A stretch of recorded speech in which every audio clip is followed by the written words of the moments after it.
कि ब्रिटिशर्स ने जानबूझ के कांग्रेस पार्टी बनाई थी ताकि सिचुएशन उनके हिसाब से चले। पांडे नाम का एक सिपाही था, उसने भांग ज्यादा खा ली थी। अब अगर कोई भी अंग्रेज मुझे दिख गया तो उसको मैं तुरंत गोली मार दूंगा। वो गाय की हड्डी को पीस के वो आटे में मिला दे रहे हैं। कांग्रेस के जो एक्सट्रीमिस्ट लीडर थे वो गुस्सा हो जाते हैं और बात इतनी बढ़ जाती है कि उसी सेशन के बीच में एक दूसरे को जूता फेंक के मारते हैं। 120 लाशें तो सिर्फ वहां पे जो कुआं था वहीं से निकली थी। और नेताजी जुगाड़ लगा के हिटलर से भी मिलते हैं। वहां के कैंडिडेट जो होंगे वो भी मुस्लिम होंगे और वहां जो वोट डालेंगे वो भी केवल मुस्लिम से डालेंगे। तो जिन्ना क्या करते हैं कि कांग्रेस से तो वो रिजाइन नहीं करते हैं, इसके साथ साथ मुस्लिम लीग भी ज्वाइन कर लें। गांधी जी एक नमक का ढेला उठा के अंग्रेजों को बनाए हुए लॉ को तोड़ देते हैं।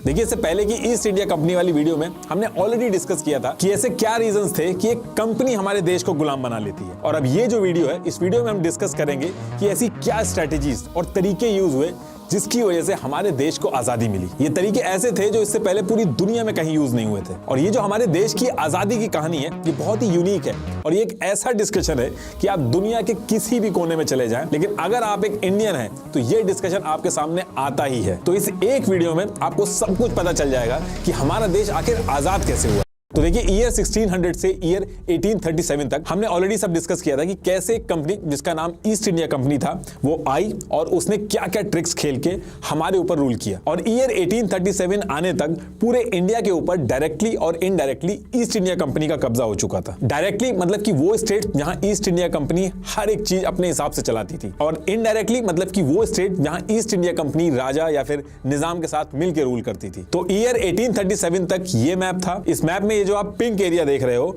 ये डायरेक्ट ईस्ट इंडिया कंपनी के कंट्रोल में था, और ये जो येलो और ग्रीन एरिया आप देख रहे हो ये प्रिंसली स्टेट थे जो इनडायरेक्टली ईस्ट इंडिया कंपनी के साथ मिलके चल रहे थे। येलो मतलब कि हिंदू राजा रूल कर रहे थे और ग्रीन मतलब कि जो मुस्लिम निजाम जो थे वो रूल कर रहे थे। लेकिन ये पूरा मैप अगर आप देखोगे तो 50% एरिया ही था जहां ईस्ट इंडिया कंपनी पूरी तरीके से अपनी चला पा रही थी। अभी भी काफी एरिया था जहां पे उसकी पूरी तरीके से मनमानी नहीं चल पा रही थी क्योंकि राजा का इन्वॉल्वमेंट होता था। और इस चीज को दूर करने के लिए अब ईस्ट इंडिया कंपनी अलग अलग ट्रिक्स खेलना स्टार्ट करती है ताकि उसके अंडर में बाकी एरिया का कंट्रोल भी आ जाए। ब्रिटिशर्स को पता था कि इन सब चीजों पे कंट्रोल करने के लिए बहुत ही स्ट्रांग होना पड़ेगा। तो ये लोग यानी कि ईस्ट इंडिया कंपनी लगातार अपनी आर्मी बढ़ा रही थी। अब इतने सारे अंग्रेजों को आर्मी बढ़ाने के लिए इंडिया के अंदर लाना पॉसिबल नहीं था, तो इन लोगों ने लोकल इंडियन जो थे उनको आर्मी में हायर करना स्टार्ट किया। इस चीज का इनको काफी फायदा भी हुआ।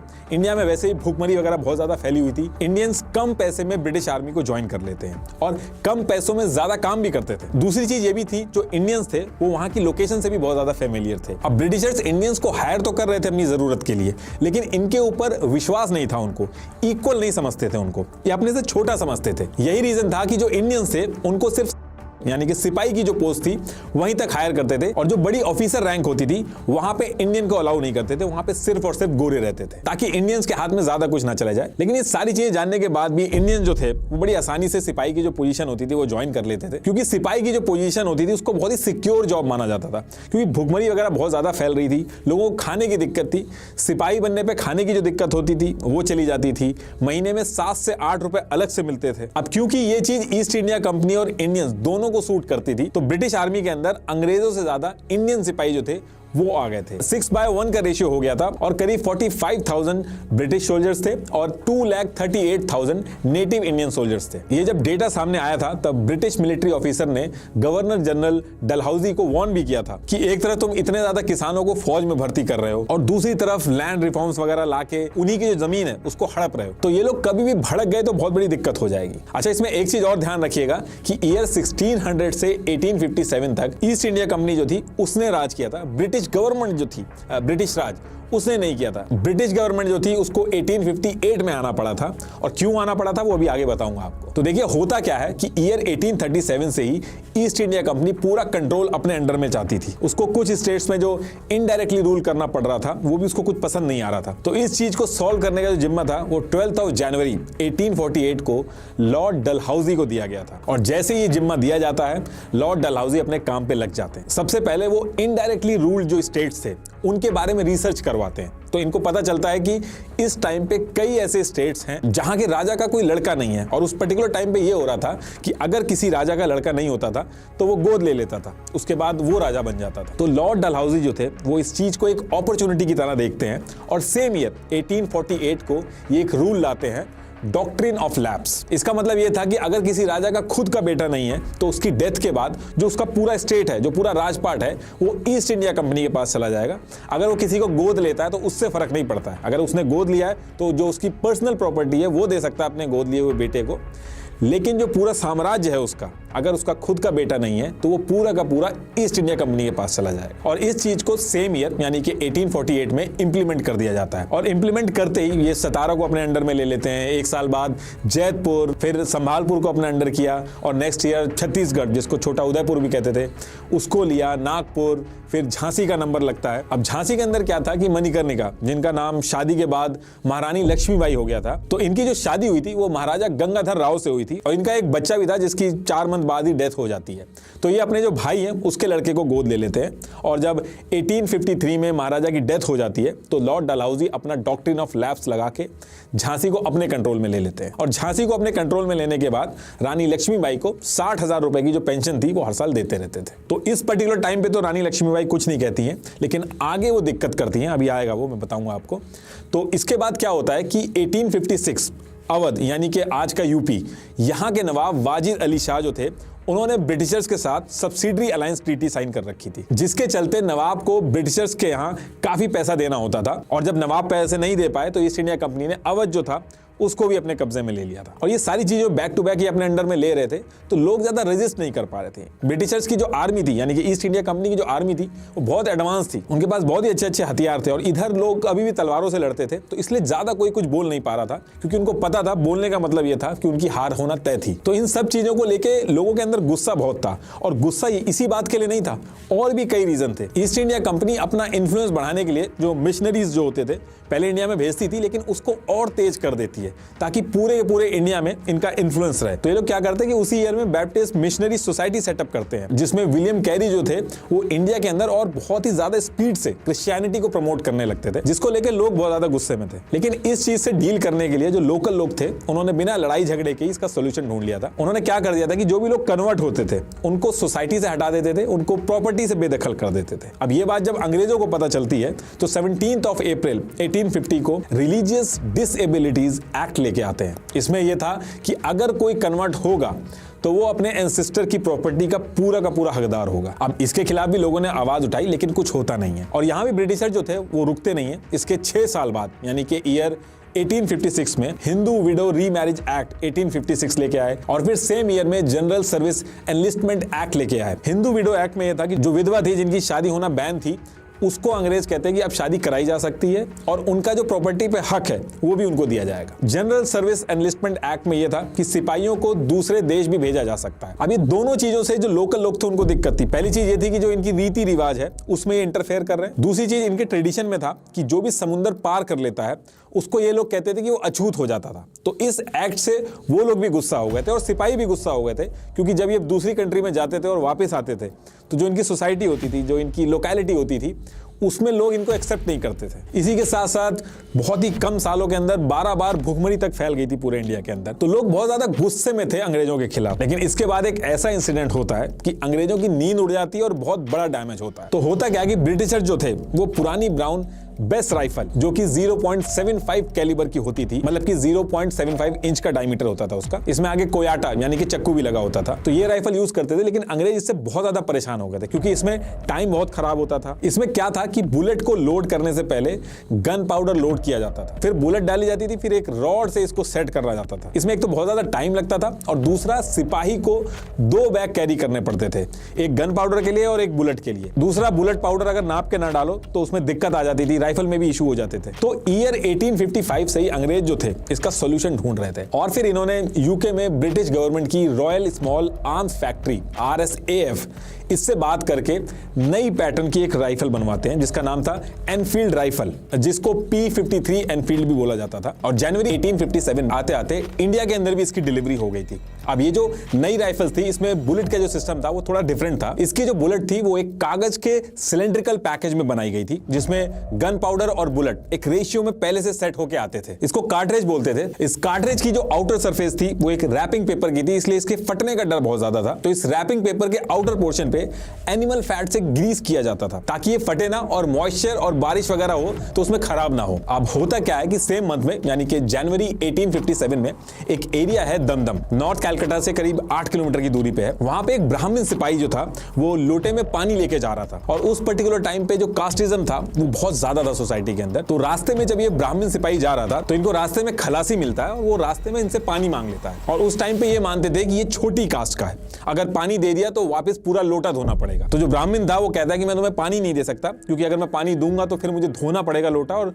धोने के लिए मुझे बहुत दूर जाना पड़ेगा, तो इसलिए वो मना कर देता है। तो इस चीज पे खलासी थोड़ा सा गुस्सा होता है और कहता है कि जितने भी नखरे हैं आपके वो हमारे सामने ही निकलते हैं। उधर जब ब्रिटिशर्स के साथ आप जब काम करने जाते हो तो वहां पे आप बड़ी आसानी से अपना धर्म जो है उसको भ्रष्ट कर लेते हो। वहां पे जाके गाय और सुअर की जो चर्बी वाली गोलियां होती हैं उसको मुंह में बड़े आराम से डाल के आप चलाते हो, तब आपका धर्म कहां चला जाता है। अब ब्राह्मण जो था ये लाइनें सुन के बहुत टेंशन में आ जाता है। ये जो कार्ट्रिज थी, कार्ट्रिज मतलब गोली को ही मैं कार्ट्रिज बोल रहा हूं, तो ये जो कार्ट्रिज थी ये दमदम जो जगह थी वहां पे इसकी मैन्युफैक्चरिंग हो रही थी और खलासी भी इसी एरिया से था। तो उसका शक जो था वो और ज्यादा यकीन में बदल गया कि शायद खलासी जो है वो सही कह रहा है। अब ये सारी चीजें सुन के जो ब्राह्मण सिपाही था वो अपनी बटालियन के पास पहुंचता है और अपने सैनिकों के ग्रुप में बताता है कि ये जो मुंह से काट काट के आप गोली चला रहे हो ये गाय और सुअर की चर्बी से बनी है। अब ये लाइन सुन के हिंदू और मुस्लिम जो दोनों थे वो बहुत ज्यादा परेशानी में आ जाते हैं, क्योंकि ये चीज ऐसी थी कि जो इनकी धर्म की मान्यताएं थी वो तो खराब होती उसके साथ साथ जो सोसाइटी है, जो लोकेलिटी जहां ये रहते हैं वहां से भी इनको निकाल दिया जाएगा। इसलिए ये लोग डिसाइड करते हैं कि ये चीज हम कर नहीं सकते और इसके लिए कुछ ना कुछ तो करना पड़ेगा। तो इनकी जो रेजिमेंट थी वो 34th बंगाल नेटिव इन्फेंट्री, ये कैलकाटा से करीब 24 किलोमीटर की दूरी पे बराकपुर के कैंटोनमेंट में थी। अब इसके बाद ये लोग अपने ऑफिसर्स के पास जाके बहुत ज्यादा हल्ला करते हैं। उस टाइम के इनके कमांडिंग जनरल जो थे हेयर से, वो ऊपर लेटर भेज देते हैं कि यहाँ पे सिचुएशन थोड़ी खराब हो रही है। तो उसके बाद जितने भी अंग्रेज ऑफिसर थे ये मीटिंग करके ये डिसाइड करते हैं कि जितने भी सिपाही हैं ये गुस्से में हैं, तो इनका अगर गुस्सा शांत करना है तो इसमें एक चीज की जा सकती है कि इनको कार्ट्रिज जो है वो इनको डायरेक्ट दे देते हैं, ये खुद ग्रीस लगाएंगे तो इनको शक नहीं होगा और चीजें आराम से हैंडल हो जाएंगी। और फिर 27 जनवरी 1857 को इस चीज को पूरी रेजिमेंट के अंदर लागू कर दिया जाता है। लेकिन सिपाहियों को इसमें भी डाउट था कि जरूर कुछ ना कुछ इसमें साजिश है गोरों की। इसके बाद इन लोगों को ट्रेनिंग भी दी जाती है कि कैसे ग्रीस लगानी है और किस तरीके से यूज करना है। लेकिन उसके बाद भी ये जो सिपाही थे ये मानते नहीं है। वो कहते हैं कि ये जो कार्ट्रिज के ऊपर कागज लगा हुआ है ये भी अलग तरीके से शाइन कर रहा है, और कुछ लोगों ने उसको जला के भी देखा और ये कहा कि इसमें स्मेल आ रही है। तो उनका शक था कि अभी भी इसमें ये जो कागज है इसमें भी ये चर्बी मिला के दे रहे हैं। और जब ये सारी चीजें होने लगी तो ब्रिटिशर्स ने कहा कि एक काम आप ये कर सकते हैं कि इसको आप हाथ से तोड़ लीजिए, मुंह से मत तोड़िए। तो उसके बाद भी लोग कहते हैं कि हमारी आदत नहीं है तो हम इसको छू नहीं सकते। एक्चुअली जो सिपाही थे उनको अंग्रेजों के ऊपर बिल्कुल भी विश्वास नहीं था। उनको ऐसा लग रहा था कि ऑलरेडी हम लोगों को कन्वर्ट करने के पीछे लगे हुए इतने सालों से, और अगर हम इनकी बात मान भी ले तो भी हमें समाज से निकाल दिया जाएगा। इसलिए वो डिसाइड करते हैं कि इसके खिलाफ हम लोग आवाज उठाएंगे ही। अब इसके बाद डेट आती है 29 मार्च 1857 और लेफ्टिनेंट बॉग जो थे वो 34th बंगाल नेटिव इन्फेंट्री जो थी उसकी तरफ काम से जा रहे थे। लेकिन वहां पे क्या होता है कि सेम जो इन्फेंट्री थी उसमें एक अकेला सिपाही जिसका नाम मंगल पांडे था वो लेफ्ट राइट मार्च कर रहा था और अपने साथियों से कह रहा था कि आगे आओ, ये तुम्हारे धर्म की बात है और अभी नहीं अगर जगोगे तो कभी नहीं जगोगे। तो उस टाइम पे कोई भी इनके साथ आता नहीं है। तो उसके बाद मंगल पांडे कहते हैं कि अब अगर कोई भी अंग्रेज मुझे दिख गया तो उसको मैं तुरंत गोली मार दूंगा। और उसी टाइम पे लेफ्टिनेंट बॉग जो थे वो इसी तरफ आ रहे थे। मंगल पांडे की नजर जैसी लेफ्टिनेंट बॉग पे पड़ती है वो तुरंत गोली चला देते हैं। गोली जाके उनके घोड़े को लग जाती है और लेफ्टिनेंट बॉग जो थे वो नीचे गिर जाते हैं। गिरने के बाद लेफ्टिनेंट बॉग भी मंगल पांडे के ऊपर गोली चला देते हैं और फिर मंगल पांडे तलवार निकालते हैं और गले और हाथ दोनों पे तलवार चला देते हैं। फिर उसके बाद और भी ऑफिसर्स आसपास आ जाते हैं। वो बाकी जो बटालियन थी, जो इंडियन सिपाही थे, उनको कहते हैं कि जाके मंगल पांडे को पकड़ो, लेकिन कोई आगे नहीं बढ़ता है। उसके बाद वो धमकी देते हैं कि अगर कोई आगे नहीं बढ़ा और जाके मंगल पांडे को नहीं पकड़ा तो वो उस पर गोली चला देंगे। उसी टाइम पे मंगल पांडे को जैसे ही लगता है कि वो पकड़े जाने वाले हैं वो अपने ऊपर भी गोली चलाने की कोशिश करते हैं, लेकिन वो जो गोली थी वो मिस हो जाती है। और फिर सिपाही जो थे वो मंगल पांडे को पकड़ लेते हैं। पहले उनको हॉस्पिटल ले जाया जाता है और फिर उसके बाद उनको जेल ले जाया जाता है। और फिर आगे चल के 8 अप्रैल 1857 को मंगल पांडे को फांसी की सजा सुना दी जाती है। मंगल पांडे इंडिया के पहले शहीद थे जिन्होंने अंग्रेजों पे अकेले अटैक कर दिया था। लेकिन ब्रिटिशर इसको अटैक नहीं मानते। वो कहते हैं कि मंगल पांडे नाम का एक सिपाही था, उसने भांग ज्यादा खा ली थी इसलिए ऐसा किया। और क्योंकि जो इंडियन सिपाही थे उन्होंने जो अंग्रेज थे उनके ऑर्डर नहीं माने थे मंगल पांडे को पकड़ने के लिए, तो ये जो सिपाही थे पूरी बटालियन जो थी इसके ऊपर भी केस चलता है। पूरी की पूरी 34th बंगाल नेटिव इन्फेंट्री जो थी उसको ही हटा दिया जाता है। देखिए, मंगल पांडे की तरह और भी बहुत सारे फ्रीडम फाइटर्स ने इंडिया की फ्रीडम के लिए अपनी लाइफ सेक्रीफाइस की। जैसे सुभाष चंद्र बोस की आईएनए का कंट्रीब्यूशन इस स्ट्रगल में काफी बड़ा रहा है। मैं आपको कुको एफएम पे अवेलेबल एक बहुत ही अच्छी ऑडियो बुक सजेस्ट करना चाहूंगा, जिसको सुन के आप सुभाष चंद्र बोस जी के बारे में काफी कुछ जान पाओगे। यह ऑडियो बुक है आजाद हिंद सरकार, dream of a warrior. Audio book में बताया गया है कि इंडिपेंडेंस से पहले भी इंडिया से कई हजार मीलों दूर कैसे सरकार ने खुद की आर्मी, बैंक और गवर्नमेंट बनाई थी। ऑडियो बुक्स को आप कभी भी कुछ लेजरली एक्टिविटीज जैसे कुकिंग, ट्रैवलिंग, गार्डनिंग ये सब करते हुए सुन सकते हैं। और ये ऑडियो बुक सुनने की हॉबी आपका स्क्रीन टाइम कम करने में भी हेल्प करती है। कुको एफएम इंडिया का सबसे बड़ा ऑडियो लर्निंग प्लेटफॉर्म है, जहां क्राइम, थ्रिलर, बायोग्राफी जैसी कई जॉनरा की ऑडियो बुक्स और ऑडियो शोज अवेलेबल हैं। मेरा exclusive coupon code NR50 use करके आप कुको एफएम का फर्स्ट मंथ का सब्सक्रिप्शन 50% डिस्काउंट में एंजॉय कर सकते हैं, यानी कि 10,000 से ज्यादा ऑडियो बुक्स सिर्फ 49 रुपीज में। To download, sharing the link in the description. अभी जाके डाउनलोड करें। तो टॉपिक पे वापस आते हैं। अब जब ऐसा होता है और ये जो आर्मी के लोग थे अपने अपने स्टेट्स में पहुंचते हैं और ये सारी कहानी बताते हैं, तो पूरे इंडिया में इसका इंपैक्ट पड़ता है। और धीरे धीरे जो कार्ट्रिज वाली कहानी थी, हर तरफ इसके बारे में बात होने लगती है। इसके बाद अप्रैल में अंबाला में भी सिपाहियों ने कार्ट्रिज को यूज करने से मना कर दिया था। फिर कुछ दिन बाद लखनऊ की जो रेजिमेंट थी उसने भी सेम चीज कही कि वो कार्ट्रिज यूज नहीं करेंगे, और धमकी भी दी, अगर हमको मजबूर किया गया तो जो भी ऑफिसर्स हैं उनको हम मार देंगे। और जब लखनऊ की रेजिमेंट ने ऐसी धमकी दी तो अवध का चीफ कमिश्नर हेनरी लॉरेंस जो था उसने पूरी की पूरी फोर्स बुला ली थी, और कुछ लोग भाग गए थे और कुछ लोगों ने हथियार डाल दिए थे। तो जैसे तैसे लखनऊ की जो सिचुएशन थी वो कंट्रोल में आई थी, लेकिन सिचुएशन डे बाय डे खराब होने लगी थी। और इसी बीच में एक अफवाह फैला दी जाती है कि अंग्रेज जो हैं वो गाय की हड्डी को पीस के वो आटे में मिला दे रहे हैं और कुएं में डाल दे रहे हैं। तो फिर लोगों को जो फ्री का आटा मिलता था अंग्रेजों की तरफ से, वो भी उन्होंने यूज करना छोड़ दिया था। अब इसके कुछ दिन बाद 24 अप्रैल 1857 को मेरठ में ब्रिटिश ऑफिसर जॉर्ज करमाइकल अपनी 90 सिपाहियों की बंगाल लाइट रेजिमेंट जो थी, उनको ये जो नए कार्ट्रिज आए थे उनको ड्रिल करवा रहे थे। लेकिन 90 में से 85 सिपाही जो थे उन्होंने इसको यूज करने से मना कर दिया, क्योंकि उन तक भी खबर पहुंच चुकी थी। अभी जो सिचुएशन थी इसको देख के ब्रिटिशर्स बहुत ज्यादा गुस्सा हो रहे थे। तो इसके सॉल्यूशन के लिए इन्होंने क्या किया, ये जो लोग थे जो मना कर रहे थे कि हम कार्ट्रिज नहीं यूज करेंगे, भरे ग्राउंड में इनको बुलाया गया, इनका कोर्ट मार्शल किया गया। कई सारे इंडियंस, अंग्रेज और इनके दोस्त वगैरह सब वहां पे थे। सबके सामने पीछे से इनकी शर्ट फाड़ी जाती है, हथियार छीने जाते हैं और उनको 10-10 साल की सजा सुना के जेल में बंद कर दिया जाता है। अब ये सारी चीजें इनके जो साथी थे वहीं पे खड़े होकर देख रहे थे और उनको भी बहुत ज्यादा गुस्सा आ रहा था। अंग्रेज ये जो पूरा इवेंट इन्होंने कराया था इसको ऐसे दिखा रहे थे, एक मिसाल की तरह इसको दिखा रहे थे ताकि दोबारा ऐसा ना हो। लेकिन यहीं से इनसे एक गलती हो गई थी, क्योंकि यहां पे सारी लिमिट क्रॉस हो गई थी। अगले दिन 10 मई 1857 को संडे था और ज्यादातर अंग्रेज जो होते हैं इस टाइम पे चर्च में थे। तो ये जो सिपाही थे जिनको बंद किया गया था, इनके दोस्त क्या करते हैं, जेल के अंदर घुस जाते हैं। इन 85 सोल्जर्स जो थे इनको छुड़वाते हैं। इनके साथ साथ बाकी जो इंडियन कैदी वगैरह थे, चोर उचक्के थे, वो भी छूट जाते हैं। पूरे के पूरे जेल में आग लगा देते हैं। जो भी अंग्रेज ऑफिसर वहां पे था उनके गले काट देते हैं। बहुत ज्यादा मारकाट होती है और जितना भी गोला बारूद था वो सारा कुछ उठाते हैं और वहां से निकल जाते हैं। अब यहां से ये सारी चीजें ये लोग कर तो आए थे, लेकिन इनको पता था कि जो ब्रिटिशर्स हैं वो इनको छोड़ेंगे नहीं, इसलिए लोग जेल से निकलने के बाद तुरंत प्लान बनाते हैं दिल्ली की तरफ जाने का। रात में ये लोग निकल जाते हैं और अगले दिन यानी 11 मई 1857 को मॉर्निंग में ये लोग दिल्ली पहुंच जाते हैं। अब दिल्ली जब पहुंचते हैं वहां पे ऑलरेडी इंडियन सिपाही थे, वहां उनकी ड्यूटी लगी हुई थी।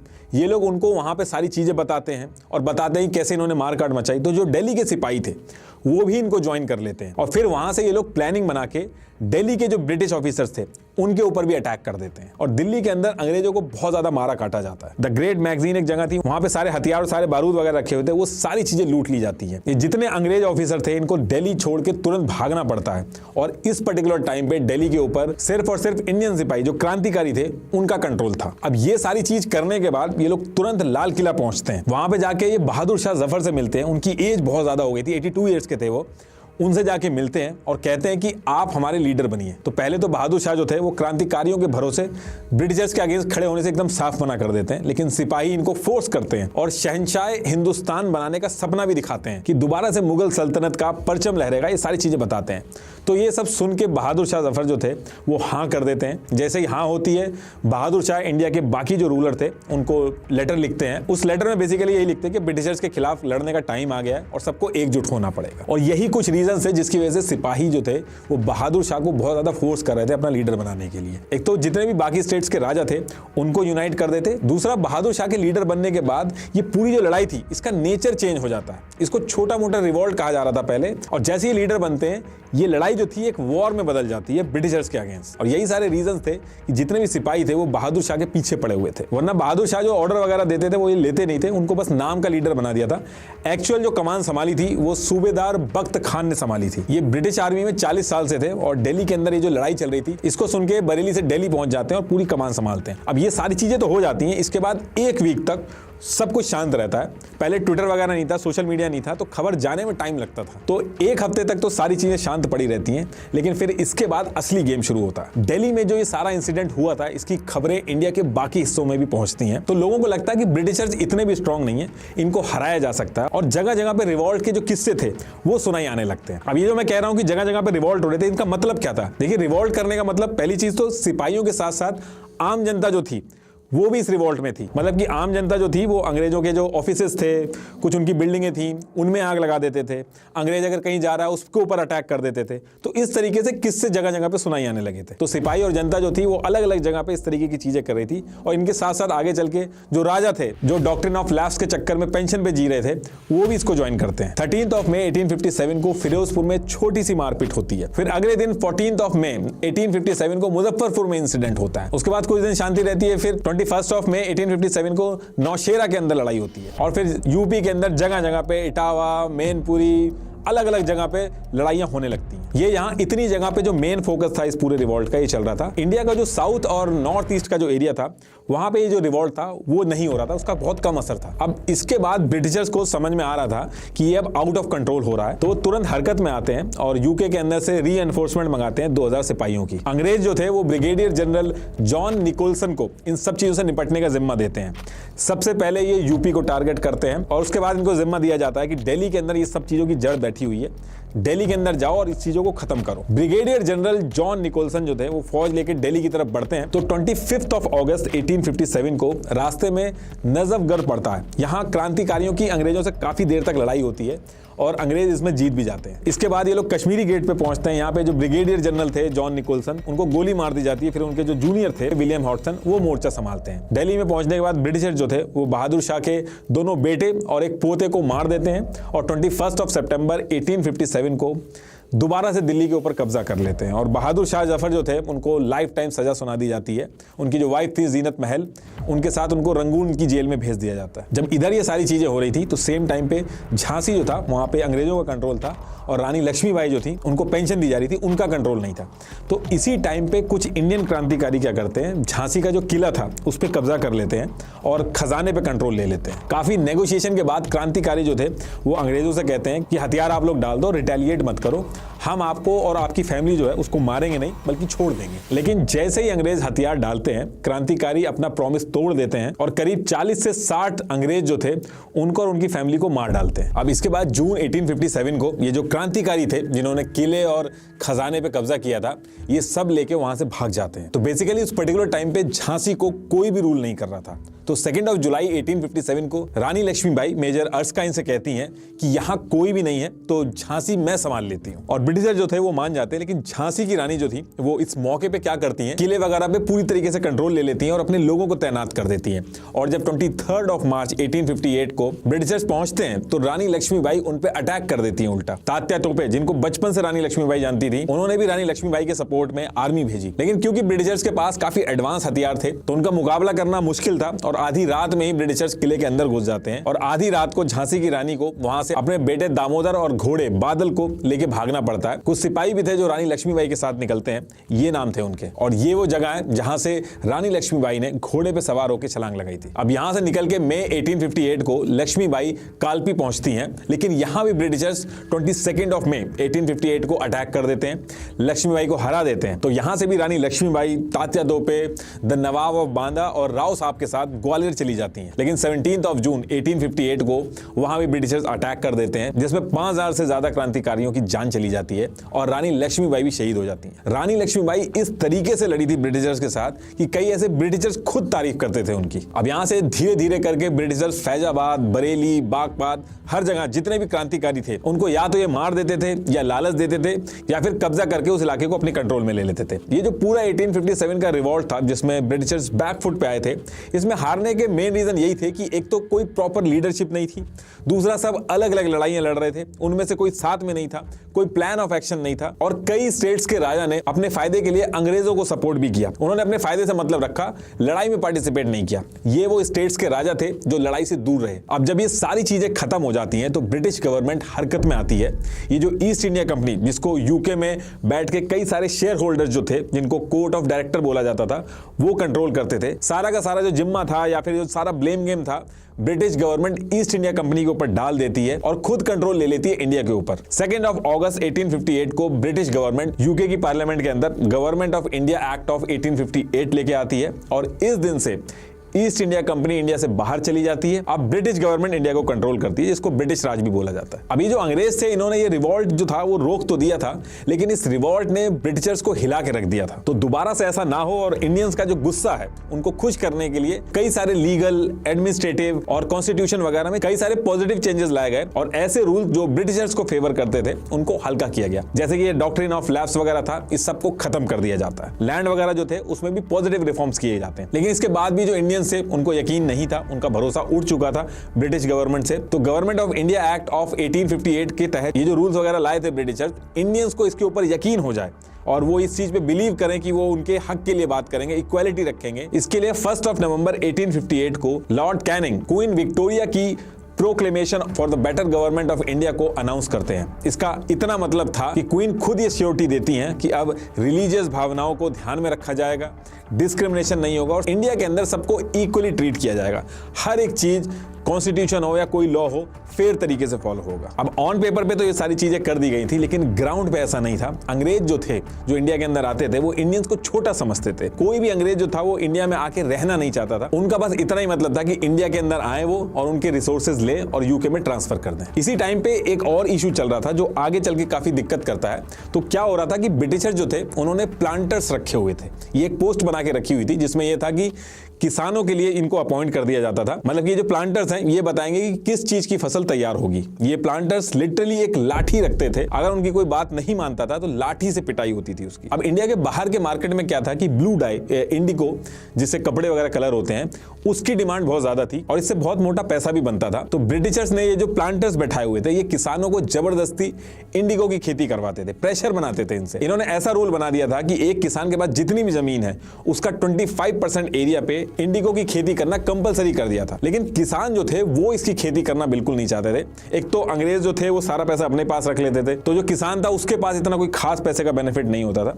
दूसरी चीज, इंडिगो की खेती करने से जो जमीन थी उसकी प्रोडक्टिविटी खराब होती थी और इंडिगो एक कैश क्रॉप थी, यानी कि इसको खाया नहीं जा सकता था। किसान गेहूं वगैरह पे ज्यादा फोकस करते थे ताकि भूखे ना मरे। अब ये जो चीज चल रही थी, इसको लेके फरवरी 1859 को वेस्ट बंगाल के नादिया डिस्ट्रिक्ट में कुछ किसान ग्रुप बना के ये जो सारी चीजें करवाई जा रही थी, जबरदस्ती इंडिगो की खेती करवाई जा रही थी, इसके लिए मना कर देते हैं। और ये जो पूरा ग्रुप बना के रिवॉल्ट कर रहे थे, इसको लीड कर रहे थे दिगंबर बिश्वास और विष्णु बिश्वास। तो ये जो ग्रुप बना के एक छोटा सा रिवॉल्ट करते हैं, इसका इंपैक्ट पड़ता है। ब्रिटिशर्स इनको काफी मारते पीटते हैं, लेकिन उसका कोई भी असर नहीं पड़ता है और थक हार के ब्रिटिशर्स थोड़े टाइम बाद इस रूल को हटा देते हैं, जिससे किसानों को थोड़ी सी रियायत मिल जाती है। अभी आगे जब गांधी जी की एंट्री होगी तब आपको ये समझ में आएगा कि ये स्टोरी मैंने अभी यहाँ पे क्यों बताई है।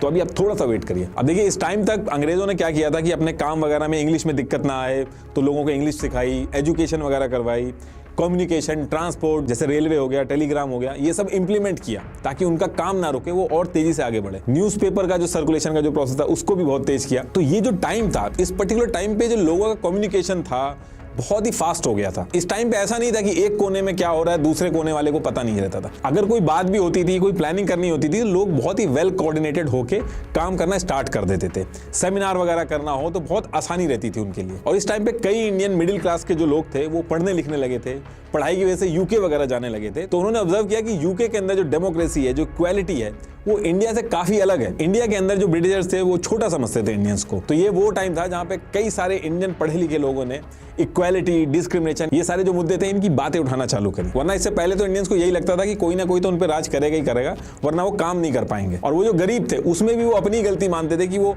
उनकी कोई गलती होगी इसलिए वो गरीब है। उनको ये नहीं पता था कि डेमोक्रेसी वगैरह भी नाम की कोई चीज होती है। इस टाइम पे इंडिया के अंदर जितने भी इंडियन लॉयर्स थे वो भी काफी स्किल्ड हो गए थे, वेल एजुकेटेड थे और उनको कानून भी पता था जो ब्रिटिशर्स वगैरह करते करते थे। इसलिए आप नोटिस करोगे जितने भी फ्रीडम फाइटर के लीडर थे, नेहरू जी हो गए, सरदार वल्लभ भाई पटेल, महात्मा गांधी, सारे के सारे लॉयर थे। तो कहने का मतलब ये है कि ये वो टाइम था जहां पे पढ़े लिखे लोग, जो ज्यादातर लॉयर थे, वो आवाज उठाना चालू करते हैं और इक्वालिटी, डिस्क्रिमिनेशन, इन सारे मुद्दों पे बात करते हैं और ब्रिटिशर्स को बोलते हैं कि हमें इक्वालिटी मिलनी चाहिए। और इन्होंने बहुत ही अलग रास्ता चुना था अपनी बात रखने का। इन्होंने बुक्स, न्यूज़पेपर, सेमिनार के थ्रू जो इनइक्वालिटी होती थी उसके लिए आवाज उठाई और कई सारी पॉलिटिकल ऑर्गेनाइजेशंस भी बनाई जो ब्रिटिशर्स के सामने अपनी आवाज रख सके, जैसे पूना सार्वजनिक सभा, इंडियन एसोसिएशन, द मद्रास महाजन सभा, द बॉम्बे प्रेसिडेंसी एसोसिएशन। तो ये सारी पॉलिटिकल ऑर्गेनाइजेशन भी इस टाइम पे बनने लगी थी। लेकिन होता क्या था कि जितनी भी ऑर्गेनाइजेशन थी ये लोकल इशू में ही फंस के रह जाती थी। उस टाइम पे पूरे इंडिया की कोई नेशनल पॉलिटिकल ऑर्गेनाइजेशन नहीं थी जो एकजुट होकर पूरे देश के लोगों की बात ब्रिटिशर्स के सामने रख सके। लेकिन जितने भी इंडियंस पढ़े लिखे लोग थे वो ऐसा चाहते थे कि इंडिया के अंदर नेशनल पार्टी बने। और ये जो सारी बातें हैं नेशनल पार्टी की हो गई, ब्रिटिशर्स को जो क्रिटिसाइज करना हो गया, ये सारी चीजें न्यूज वगैरह के थ्रू करते थे। और जब इन सारी चीजों की फ्रीक्वेंसी बहुत ज्यादा हो गई तो ब्रिटिशर्स ने क्या किया, उन्होंने ईयर 1878 में the vernacular press act of 1878 ये लेके आए। इस एक्ट के थ्रू अंग्रेजों ने प्रेस की फ्रीडम पे कंट्रोल किया। इस एक्ट के आने के बाद न्यूज़पेपर के अंदर खुलेआम अंग्रेजों की जो बुराई होती थी उसके लिए बिल्कुल मनाही थी। और फिर धीरे धीरे ब्रिटिशर्स ने और चीजें टाइट करी। वो आर्म्स एक्ट लेके आए, एल्बर्ट बिल, ये सारे बिल लेके आए, जिससे लोगों में बहुत ज्यादा गुस्सा हो गया, क्योंकि जितने भी लॉज थे, एक्ट थे जो लेके आ रहे थे, इसके थ्रू ब्रिटिशर जो थे वो आम जनता के जो राइट्स थे उनको कम कर रहे थे। तो इधर ये सारी चीजें चल रही थी। और इसी टाइम पे क्या होता है कि ब्रिटिश गवर्नमेंट में एक एओ ह्यूम नाम का डिस्ट्रिक्ट ऑफिसर था। इसकी उस टाइम के वाइसरॉय लॉर्ड लेटन से बात अच्छी नहीं बनती थी, दोनों एक दूसरे के एंटी थे। तो लॉर्ड लेटन ने क्या किया था कि एओ ह्यूम जो था उसका डिमोशन कर दिया था। अब इसकी वजह से एओ ह्यूम जो था वो बहुत गुस्से में था, लेकिन उसके बाद भी उसने रिजाइन नहीं किया था, वो वहीं पे काम करता रहता था। और रिटायरमेंट के बाद जैसे बाकी ऑफिसर यूके वापस चले जाते थे, एओ ह्यूम जो था वो वापस यूके नहीं गया, बल्कि उसने इंडिया में रहकर ही इंडिया की सिचुएशन सुधारने का जिम्मा लिया। इसने क्या किया कि ईयर 1883 में कैलकाटा यूनिवर्सिटी के ग्रेजुएट को एक ओपन लेटर भेजा, जिसमें इसने इंडिया के सभी बड़े लोगों को इनवाइट किया इंडिया के अंदर एक नेशनल लेवल की पॉलिटिकल पार्टी बनाने के लिए, ताकि ब्रिटिशर्स के सामने इंडियंस अपनी बात रख सके। अब इंडियंस जो थे उनको ये बात बहुत ज्यादा पसंद आती है और दिसंबर 1884 को एओ ह्यूम जो थे वो इंडिया के अलग अलग एरिया से टोटल 17 पॉलिटिकल लीडर जो थे उनके साथ एक मीटिंग सेटअप करवाते हैं। और ये लोग डिसाइड करते हैं कि 28 ऑफ दिसंबर 1885 को पुणे के अंदर और लोगों को जोड़ के एक कॉन्फ्रेंस करेंगे और वहां पे तभी के तभी नेशनल पार्टी बना देंगे और हाथों हाथ उसका जो नाम होगा वो भी अनाउंस कर देंगे। लेकिन पुणे के अंदर उस टाइम पे महामारी चल रही थी, तो लोकेशन को चेंज करके मुंबई के गोकुल दास तेजपाल संस्कृत कॉलेज में ये कॉन्फ्रेंस कर दी जाती है। इस मीटिंग में ऑल ओवर इंडिया से 72 इंटेलेक्चुअल और एजुकेटेड लोग आते हैं, जिसमें 69 इंडियंस थे और एओ ह्यूम के साथ 2 और ब्रिटिशर्स आते हैं। तो कहने का मतलब यह है कि इस दिन 28 ऑफ दिसंबर 1885 को इंडियन नेशनल कांग्रेस पार्टी बन के अनाउंस कर दी जाती है। इसमें ये लोग कहते हैं कि ये जो कांग्रेस पार्टी है ये पीपीपी मॉडल यानी कि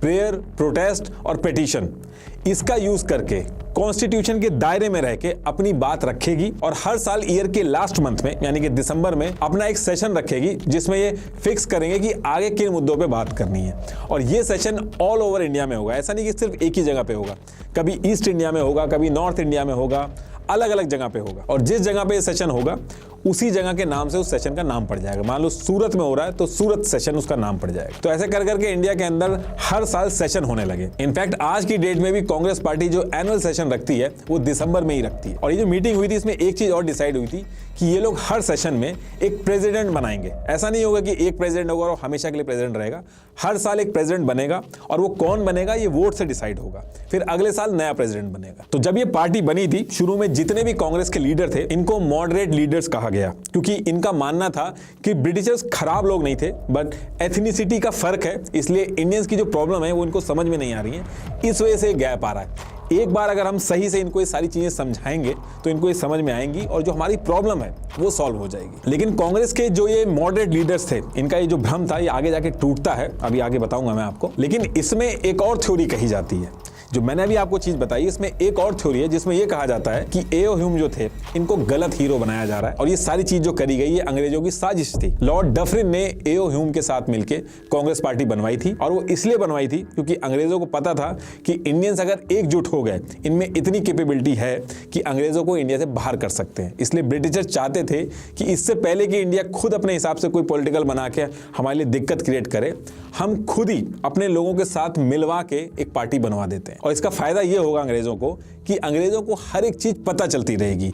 इंडिया के मन में क्या चल रहा है ये सारे आइडिया लगते रहेंगे। कोई भी पॉलिटिकल मूवमेंट स्टार्ट करने वाले होंगे तो वो पता चल जाएगा। मान लो कोई पॉलिटिकल मूवमेंट है वो आउट ऑफ कंट्रोल हो गई तो उसको बीच में ही कोई छोटा मोटा लॉलीपॉप देके उसको शांत करा दिया जाएगा। और इस थ्योरी में ये भी कहा गया कि ब्रिटिशर चाहते तो ये जो नेशनल पार्टी बन रही थी इसको 2 मिनट में रुकवा सकते थे, लेकिन उन्होंने ऐसा नहीं किया। लाला लाजपत राय ने आगे चल के ईयर 1916 में अपनी बुक में लिखा था कि ये जो कांग्रेस पार्टी बनाई गई थी ये एक सेफ्टी वॉल्व थी। एक्चुअली कुकर में जब प्रेशर ज्यादा हो जाता है तो सीटी बजती है, तो उसके साइड में एक सेफ्टी वॉल्व होती है कि अगर सीटी ब्लॉक हो जाए तो उस सेफ्टी वॉल्व से प्रेशर रिलीज हो जाए।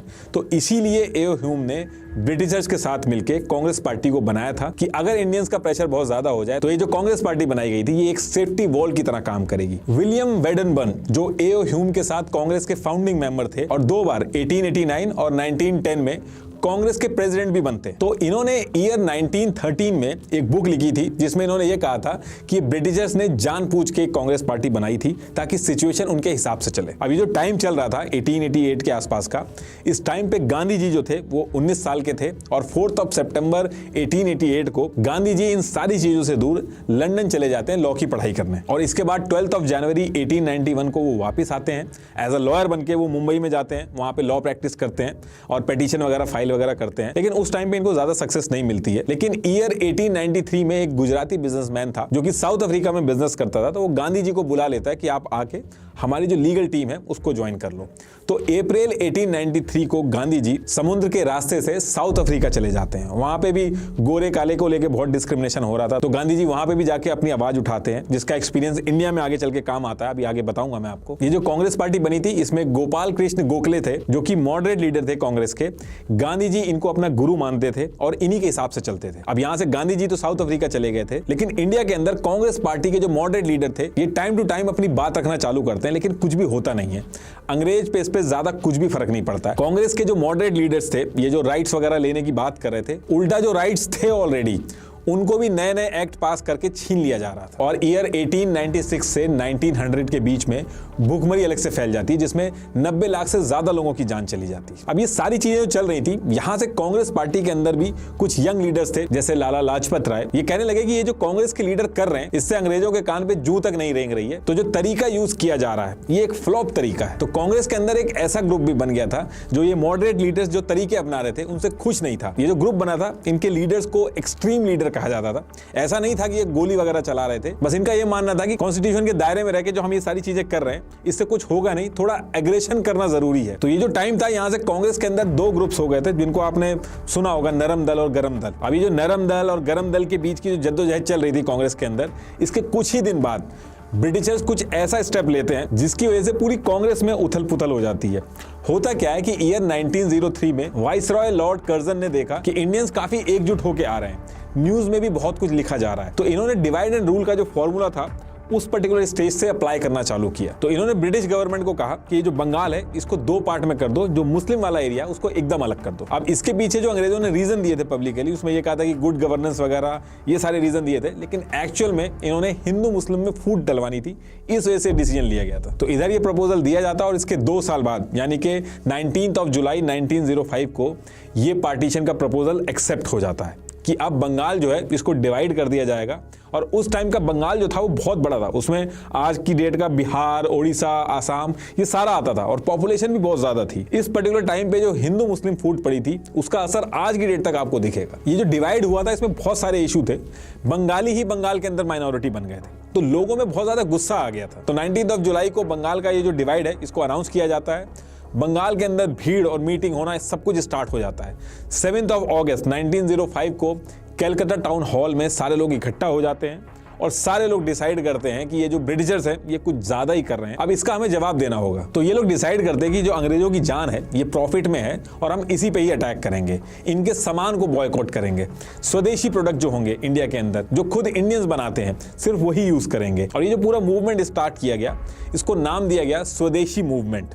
मेनली इसमें मैनचेस्टर से जो कपड़े आते थे उसको टारगेट किया गया था और इसके अगेंस्ट में जाके लोग गंगा जी के पास इकट्ठा होते हैं, वहां पे एक साथ नहाते हैं और निकलते टाइम ही वो लोग गाना गाते हैं वंदे मातरम। ये सॉन्ग उसी दिन थीम सॉन्ग बन गया था इस मूवमेंट का। इसी टाइम पे रविंद्रनाथ टैगोर जी ने अमर सोनार बांग्ला ये लिखा था। अभी भी बांग्लादेश का जो नेशनल एंथम है वो यही है। और अभी भी जो आप देखते हो कि ये जो नेता वगैरह हैं, ये जो खादी वगैरह पहनते हैं, ये इसी स्वदेशी मूवमेंट का ही असर था जो आज की डेट तक चला आ रहा है। अब इधर सारी की सारी जो भीड़ थी वो अपना विरोध जता रही थी, स्वदेशी मूवमेंट कर रही थी, लेकिन 16 अक्टूबर 1905 में बंगाल के 2 टुकड़े हो जाते हैं। अब इसके 1 से 1.5 महीने के बाद दिसंबर में कांग्रेस का सेशन होता है, जैसे हर साल होता था। अब इस सेशन में बिल्कुल क्लियर था कि ये जो बंगाल का डिवीजन हुआ है, इसी के बारे में बात होनी थी और इसी का आगे का रोड मैप क्या होगा उस पे बात होनी थी। और इस सेशन में जो प्रेसिडेंट बनते हैं वो मॉडरेट लीडर गोपाल कृष्ण गोखले बनते हैं। तो जब ये सेशन स्टार्ट होता है तो पहले तो कड़े शब्दों में निंदा की जाती है कि जो बंगाल को जो डिवाइड किया गया है, ये सारी चीजें गलत की गई हैं। और फिर ये डिसाइड होता है कि इसके खिलाफ हम पेटिशन डालेंगे और ये जो बंगाल की डिवाइड का मुद्दा है, इसको बंगाल के अंदर हम कोने कोने में ले जाएंगे। लेकिन इस चीज को सुन के कांग्रेस का जो दूसरा ग्रुप था, जो एक्सट्रीमिस्ट लीडर थे, जिनमें लाला लाजपत राय, अरविंदो घोष जैसे नेता थे, ये कहते हैं कि ये जो पेटिशन वगैरह डालने से कुछ नहीं होगा, मुद्दे में हमें अग्रेशन दिखाना होगा और हड़ताल बंद वगैरह जो हम करेंगे ये सिर्फ बंगाल के अंदर नहीं बल्कि हमें पूरे इंडिया के अंदर इन मुद्दों को उठाना पड़ेगा। लेकिन उस टाइम के जो प्रेसिडेंट थे वो मॉडरेट लीडर थे, तो इस चीज को मना कर दिया जाता है। अब यहां से पहली बार था जब कांग्रेस के अंदर फूट पड़ना स्टार्ट हो जाती है। और इसी के साथ जो ब्रिटिशर्स थे वो बैक टू बैक ट्राई कर रहे थे कि कैसे भी करके हिंदू मुस्लिम में डिवाइड बना रहे। तो वो क्या करते हैं कि अगले साल अक्टूबर 1906 में 35 इंडियन मुस्लिम्स और उनके एक लीडर आगा खान को, जो अंग्रेज थे, वो शिमला बुलाते हैं, वाइसरॉय लॉर्ड मिंटो के साथ मीटिंग करवाते हैं। ये जो मीटिंग होती है इसमें मुस्लिम्स के जो राइट्स होते हैं उनकी बात होती है और मुस्लिम्स कहते हैं कि हमारे जो इलेक्टोरेट्स हैं ये भी अलग होने चाहिए ताकि मुस्लिम्स लोग जो हैं वो भी गवर्नमेंट में शामिल हो सकें। मीटिंग के अंदर जो वाइसरॉय थे वो मुस्लिम्स को कहते हैं कि ये सारी चीजें होंगी, लेकिन उससे पहले मैं आपको ये सजेस्ट करूंगा कि आप एक अलग से पार्टी बना लीजिए ताकि मुस्लिम्स के हक के लिए अलग से बात उठाई जा सके। और अंग्रेजों की जो ट्रिक थी ये काफी अच्छे से काम करती है। दिसंबर 1906 को ढाका में मुस्लिम leaders all India Mohammedan educational annual conference करते हैं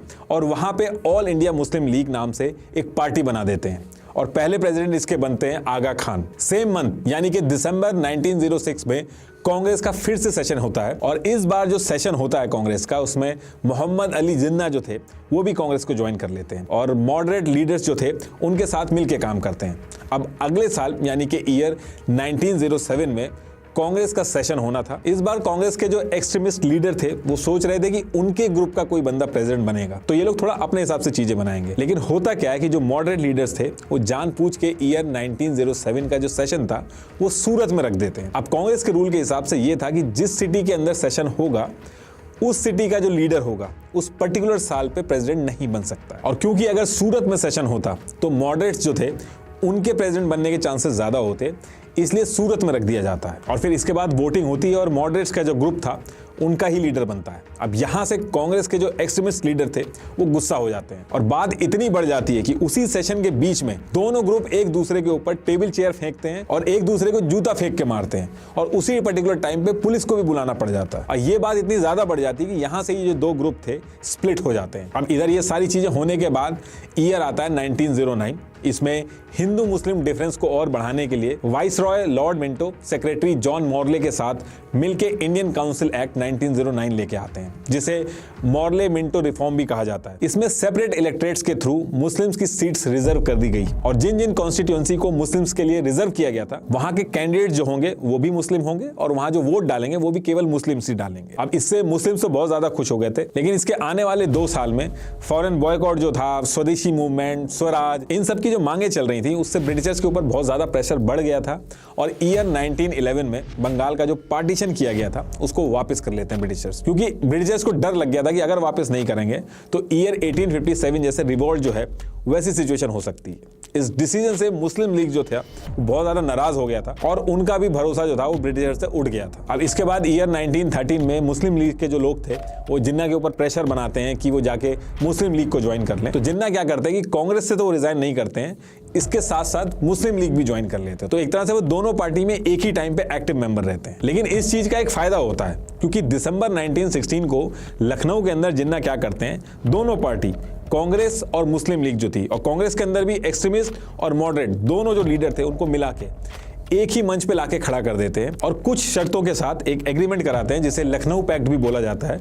ये साइन होता है जिसमें यह था कि ये सारे लोग मिलके ब्रिटिशर्स के खिलाफ सेल्फ गवर्नमेंट यानी स्वराज की लड़ाई लड़ेंगे। देखिए अभी तक भी आजादी की बात नहीं हो रही है, स्वराज जिसमें यह था कि ये लोग सेल्फ गवर्नेंस करेंगे, अपने लिए सही से काम कर पाए, लेकिन ब्रिटिशर्स जो थे वो रहेंगे, उनको भगाया नहीं जाएगा। अब इसके बाद डेट आती है 9 जनवरी 1915 और इस डेट को इंडिया के अंदर गांधी जी की एंट्री होती है। और गांधी जी इंडिया आते ही अपने मेंटोर गोपाल कृष्ण गोखले से मिलते हैं और उनसे सीधा कहते हैं कि इंडिया की जो फ्रीडम स्ट्रगल चल रही है उसमें उन्हें भी जुड़ना है। साउथ अफ्रीका में उन्होंने एक स्ट्रगल ऑलरेडी करी थी, तो वो अपना एक्सपीरियंस जो था वो इंडिया में यूज करना चाहते थे। लेकिन गोपाल कृष्ण गोखले जो थे वो इनको रोक देते हैं, कहते हैं कि पहले तुम पूरा इंडिया घूमो, लोगों से मिलो, उनकी प्रॉब्लम समझो। और गांधी जी जैसा उनके मेंटोर गोपाल कृष्ण गोखले समझाते हैं एज इट इज करते हैं। वो बिना किसी पॉलिटिकल एक्टिविटी के इंडिया में ट्रैवल करना स्टार्ट करते हैं और ट्रैवल करते टाइम ये जैसे एक आम आदमी कपड़े पहनता है, जिस ट्रेन में 3rd क्लास का टिकट लेके वो चलता है, सेम वैसे ही ट्रैवल करते हैं। और फिर गांधी जी बॉम्बे, फिर कोलकाता,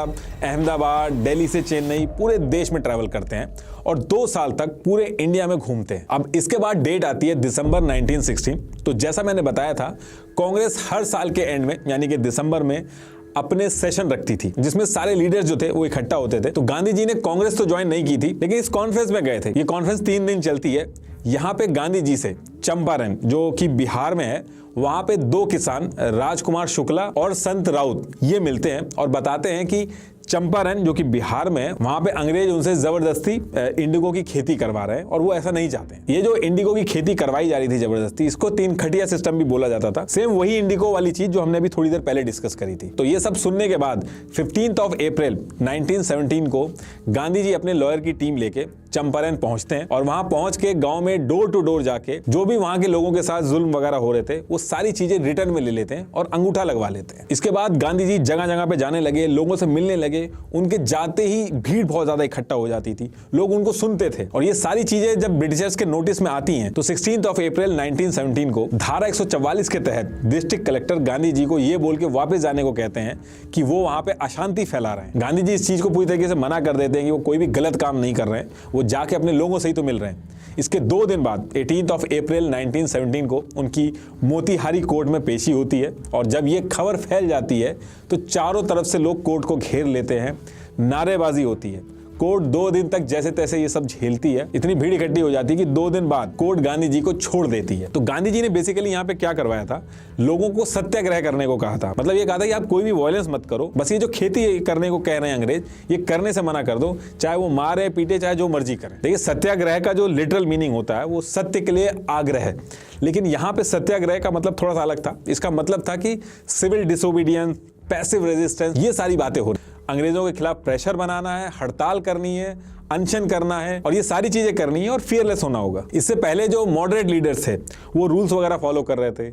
एक्सट्रीमिस्ट लीडर जो थे उनके तरीके बिल्कुल अलग थे, आम जनता को डायरेक्ट इन्वॉल्व नहीं किया था। लेकिन महात्मा गांधी जी ने ऐसी चीज करी थी जो इससे पहले नहीं हुई थी, उन्होंने आम जनता को भी जोड़ा। जब लोग समझ रहे थे कि ये आम जनता ये पढ़ी लिखी नहीं है, इनको एक्ट के बारे में ही नहीं पता, तो ये क्या करेंगे आगे जाके, लेकिन गांधी जी ने ऐसा नहीं सोचा। उन्होंने आम जनता के पास गए, उनको समझाया और उनको इकट्ठा किया, जिसकी वजह से बहुत ज्यादा इंपैक्ट पड़ा। तो कहने का मतलब यह है कि चंपारण के अंदर गांधी जी ने लोगों को इकट्ठा किया, सत्याग्रह चालू रखा और जब अंग्रेज देखते हैं कि लोगों के ऊपर मार डंडे किसी भी चीज का असर नहीं हो रहा है, तो वो थक हार के लास्ट में अंग्रेजों की बात मान जाते हैं। और यहां से पहली बार लोगों को सत्याग्रह की पावर का पता चला था कि मारपीट और वायलेंस जो था उससे ज्यादा मजबूर तो जो अंग्रेज थे वो इन सारी चीजों से हो रहे थे। अब इसी बीच क्या होता है कि गांधी जी तो चंपारण में थे और अहमदाबाद की एक मिल थी जिसके आसपास के एरिया में जो प्लेग था वो फैला हुआ था। तो लोग अपनी जान बचाने के चक्कर में मिल में नहीं जा रहे थे, काम करने नहीं जा रहे थे। तो मिल ओनर्स ने क्या किया था, एक प्लेग बोनस था वो रख दिया था ताकि इसके लालच में लोग काम करने आ जाएं। अब इसके कुछ टाइम बाद जब प्लेग खत्म हो जाता है तो ओनर्स ने ये जो प्लेग बोनस था वो देना बंद कर दिया। तो वर्कर्स यहाँ पे थोड़ा सा नाखुश हो जाते हैं, वो कहते हैं कि इतने सालों से तो पैसे बढ़ाए नहीं गए हैं और वर्ल्ड वॉर की वजह से जो महंगाई है वो भी आसमान छू रही है। तो आप भले ही प्लेग बोनस उसका नाम मत रखो, किसी और तरीके से चाहे कुछ तो परसेंटेज आप बढ़ा दो, लेकिन पैसे बढ़ा दो आप हमारे। लेकिन मिल का जो ओनर था वो मानता नहीं है। तो इसके बाद गांधी जी चंपारण से यहाँ पहुँचते हैं और सारी बात समझते हैं। गांधी जी फिर लोगों को जोड़ते हैं और हंगर स्ट्राइक करते हैं, जिसकी वजह से मील का जो काम वगैरह है, प्रोडक्शन वगैरह सब रुक जाता है और जो मील का ओनर होता है वो 30% इंक्रीमेंट करने को रेडी हो जाता है। तो बहुत ही कम टाइम में गांधी जी बहुत ज़्यादा पॉपुलर हो रहे थे। लोगों को लगने लगा था कि अगर वो फियरलेस होके बिना जेल बिना पिटाई के डर से अगर अपनी जिद पे अड़े रहेंगे तो एट द एंड अंग्रेजों को झुकना पड़ेगा। अब इधर गांधी जी अहमदाबाद में थे और सेम टाइम पे प्लेग के साथ साथ सूखा भी पड़ रहा था कुछ इलाकों में। तो गुजरात में एक खेड़ा नाम की जगह थी, वहां पे सूखा पड़ने की वजह से फसल खराब हो गई थी। अब किसान की कमाई का एक ही जरिया था, वो बंद हो गई थी और अंग्रेज जो थे वो टैक्स लेते थे इनसे। तो ऐसे केस में वो कहां से अंग्रेजों को टैक्स देता? अब कायदे में तो यहाँ पे टैक्स नहीं लेना चाहिए था, लेकिन अंग्रेज जो थे उन्होंने एक चीज और एक्स्ट्रा कर दी, उन्होंने टैक्स 23% और बढ़ा दिया। अब किसान जो थे वो बहुत ज्यादा परेशान हो गए थे, उनको कुछ भी समझ में नहीं आ रहा था। तो गांधी जी खुद तो अहमदाबाद में थे, लेकिन वो सरदार वल्लभ भाई पटेल को गुजरात भेजते हैं। सरदार वल्लभ भाई पटेल भी बहुत बड़े लॉयर थे। इंडिया की फ्रीडम स्ट्रगल में आपको सारे के सारे लॉयर ही मिलेंगे। तो सरदार पटेल वहां पे जाते हैं और लोगों की पिटीशन वगैरह डालते हैं, लेकिन सब रिजेक्ट कर दी जाती हैं। अब इसके बाद गांधी जी वहां पे पहुंचते हैं और लोगों को कहते हैं कि आप सत्याग्रह करो, बस वायलेंस मत करना, बाकी आप सत्याग्रह करो। और ये सत्याग्रह इतने बड़े लेवल पे होता है कि यहाँ पे भी अंग्रेजों को झुकना पड़ जाता है। इसके बाद हर कोई इंप्रेस था गांधी जी के तरीकों से। अब इधर ये सारी चीजें चल रही थी और इसी टाइम पे क्या होता है कि खबरें आने लगती हैं कि इंडिया से कुछ क्रांतिकारी, जिनमें से सबसे आगे बाघा जतिन थे, वो ब्रिटिशर्स के दुश्मन जर्मनी के लोगों के साथ मिलके प्लान बना रहे थे, जिसमें यह डिसाइड हुआ था कि जर्मनी इंडिया में हथियार वगैरह भेजेगा और मिलके ब्रिटिशर्स को इंडिया से बाहर फेंकेंगे। लेकिन किसी एक खबरी ने सारी बातें अंग्रेजों को पहुंचा दी थी, जिससे अंग्रेजों को सब चीज पता चल जाती है और अंग्रेज जो थे वो बाघा जतीन को देशद्रोही करार दे देते हैं और 10 सितंबर 1915 को उनको शहीद कर देते हैं। और इसी के साथ साथ और भी कई सारी चीजों में जो कांग्रेस के एक्सट्रीमिस्ट लीडर थे उनके भी नाम आने लगे थे। तो इन सारी चीजों से निपटने के लिए जस्टिन सिडनी रॉलेट की एक कमेटी जो थी वो 18 मार्च 1919 को एक एक्ट लेके आती है, जिसे रॉलेट एक्ट भी कहा जाता है। इस एक्ट में मेनली 2 पॉइंट थे। पहला यह था कि अगर कोई भी एक्टिविस्ट ऐसे वायलेंस वगैरह करने की हरकत में पाया गया तो बिना कोर्ट वगैरह ले जाए डायरेक्ट 2 साल के लिए जेल भेजा जा सकता है। दूसरा यह तक था कि अगर ब्रिटिश सरकार के खिलाफ कोई न्यूज़पेपर तक आपके घर में है जिसमें अंग्रेजों के खिलाफ लिखा गया है तो उस केस में भी आपको देशद्रोही मानकर गिरफ्तार किया जा सकता है। अब ये एक्ट आने के बाद मदन मोहन मालवीय जो थे और जिन्ना, ये सब इंपीरियल लेजिस्लेटिव से रिजाइन कर देते हैं। गांधी जी भी बहुत ज्यादा गुस्सा हो जाते हैं कि ये तो पूरी तरीके से मनमानी है, गुंडा राज है। इसमें यह था कि अगर पुलिस आपको उठा के ले जा रही है तो आप वकील के थ्रू या कोर्ट में जाके अपील तक नहीं कर सकते। जब ये सारी चीजें चल रही थी लोग कहते थे ना दलील ना वकील ना अपील। ये लाइन उस समय बहुत ज्यादा फेमस हो गई थी। तो अब ये फिर से बहुत बड़ी चीज थी। तो इसके अगेंस्ट में भी गांधी जी ने 6 अप्रैल 1919 को सत्याग्रह स्टार्ट किया। लोगों ने हड़ताल की, भूखे रहे। इस आंदोलन में आम लोग भी शामिल हुए, जैसे किसान, कारीगर, ये सारे लोग जो थे। पहली बार नेशनल इशू कोई ऐसा था जिसमें शामिल हो रहे थे। पंजाब के अंदर भी बहुत बड़े लेवल पे इसका विरोध हुआ। तो अंग्रेजों ने क्या किया कि पंजाब में मिलिट्री बुलाना चालू कर दी। उनको ये डाउट था कि पंजाब में भीड़ बहुत ज़्यादा इकट्ठी हो रही है, बहुत ज़्यादा प्रोटेस्ट वगैरह हो रहे हैं, तो कहीं हिंसा ना हो जाए। तो पहले से ही वो इंतजाम करके मिलिट्री वगैरह पंजाब में पहुंचा देते हैं और उस मिलिट्री को जनरल डायर जो थे वो लीड कर रहे थे। अब 8 अप्रैल 1919 को गांधी जी को गिरफ्तार कर लिया जाता है इन सारी चीज़ों के चक्कर में। लेकिन ये सत्याग्रह तब भी चलता है, रुकता नहीं है।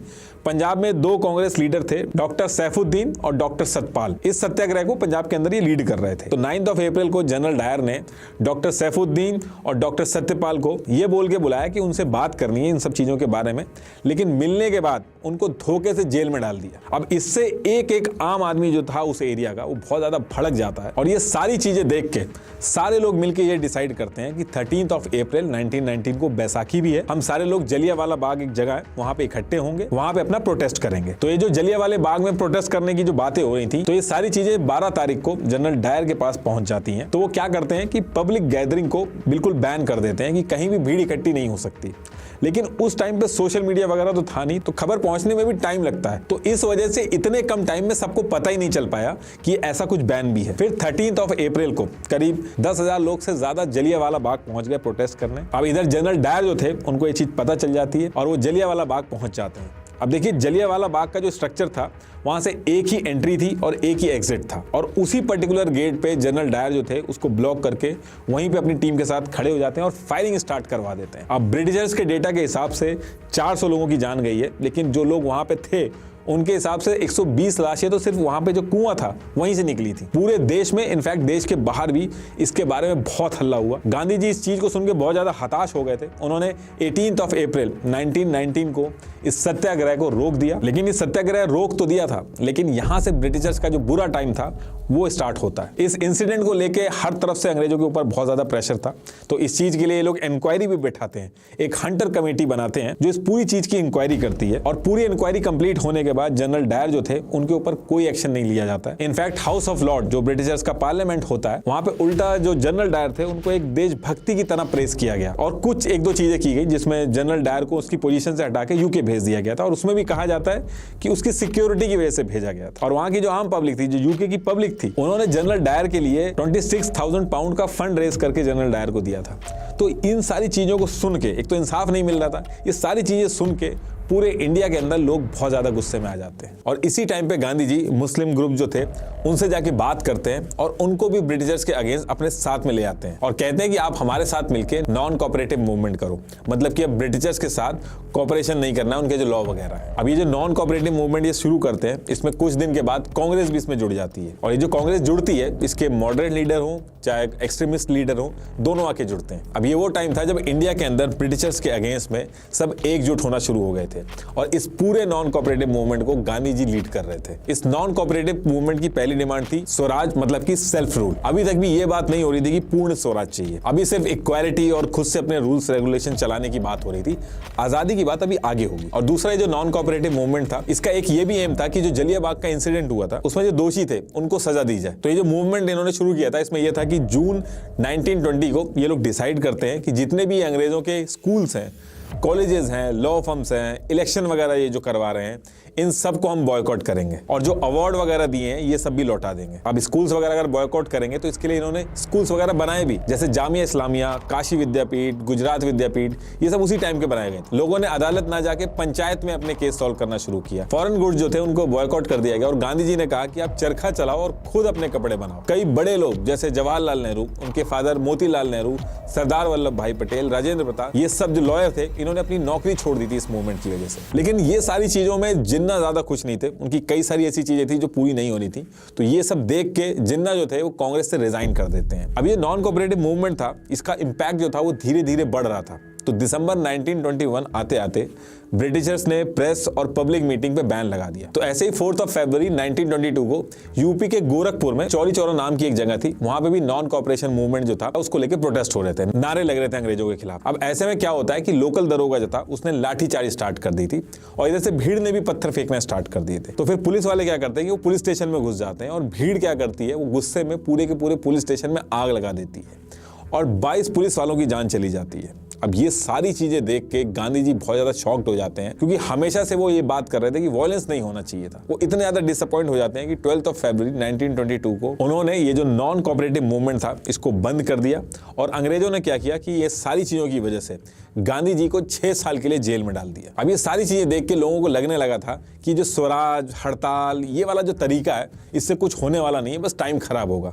तो कुछ यंग गर्म खून वाले क्रांतिकारी क्या करते हैं, वो कहते हैं कि मांगने से अंग्रेज कुछ भी नहीं देंगे, क्योंकि इनकी नीयत खराब है। ये मानेंगे तभी जब हथियार उठा के बात होगी। और ये जो यंग ग्रुप था, इसके मेन लीडर थे राम प्रसाद बिस्मिल, सचेंद्र नाथ बख्शी और जोगेश चंद्र चटर्जी। इसके बाद ये क्या करता है कि अक्टूबर के मंथ में कानपुर में मिलते हैं और हिंदुस्तान रिपब्लिक एसोसिएशन HRA नाम से एक पार्टी बना देते हैं। आगे चल के इसमें सोशलिस्ट वर्ड जो था वो और ऐड हो जाता है, HSRA हो जाती है फिर ये पार्टी क्या करती है कि इंडिया के अंदर जितने भी यंग जनरेशन थी उनको अंग्रेजों के खिलाफ हथियार उठाने के लिए इंस्पायर करती थी। और जगह जगह पे इन्होंने एग्रेसिव मूवमेंट जो थे वो स्टार्ट कर दिए थे और अंग्रेजों को काफी भारी नुकसान हो रहा था। लेकिन इनको धीरे धीरे ये रियलाइज हो गया था कि अगर असली लड़ाई लड़नी है तो हथियार और पैसा चाहिए होगा। और पैसा कहां से आएगा, क्योंकि ये लोग जॉब तो करते नहीं थे।